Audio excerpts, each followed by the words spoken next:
Kozhikode corporation തെരഞ്ഞെടുപ്പിൽ യു.ഡി.എഫിന് കനത്ത തിരിച്ചടി. വോട്ടർ പട്ടികയിൽ പേരില്ലാത്തതിനെതിരെ മേയർ സ്ഥാനാർത്ഥി വി.എം. വിനു നൽകിയ ഹർജി ഹൈക്കോടതി തള്ളി.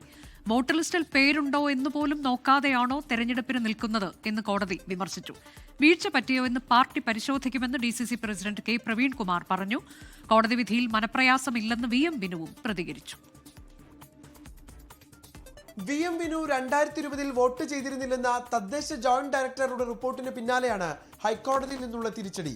സെലിബ്രിറ്റി ആയതുകൊണ്ട് പ്രത്യേകതയില്ലെന്ന് കോടതി ഓർമ്മിപ്പിച്ചു. വോട്ടേഴ്സ് ലിസ്റ്റിൽ പേരുണ്ടോ ഇല്ലയോ എന്ന് പോലും നോക്കാതെയാണോ തെരഞ്ഞെടുപ്പിൽ മത്സരിക്കുന്നതെന്നും കോടതിയുടെ ചോദ്യം. ഇതോടെ വി.എം. വിനുവിന്റെ സ്ഥാനാർത്ഥി സാധ്യത ഡി.സി.സി തള്ളി.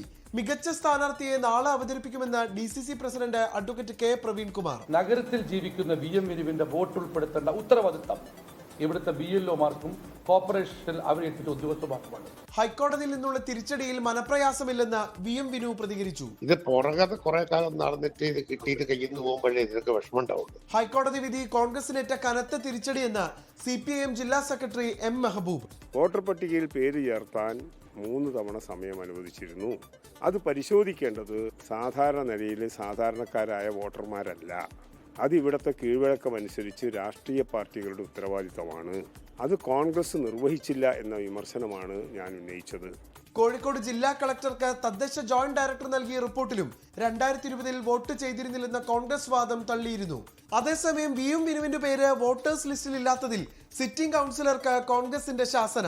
മലാപ്പറമ്പ് കൗൺസിലർ KP രാജേഷിനോട് DCC പ്രസിഡന്റ് രാജി എഴുതി വാങ്ങി. 24 കോഴിക്കോട്. ലോകത്തെവിടെയായാലും ഏത് സമയത്തും 24 വാർത്തകളും ഓഗ്മെന്റഡ് റിയാലിറ്റി പാക്കേജുകളും എക്സ്പ്ലെയിനറുകളും വിശദമായി കാണാൻ ഞങ്ങളുടെ YouTube ചാനൽ നിങ്ങൾക്ക് സബ്സ്ക്രൈബ് ചെയ്യാം.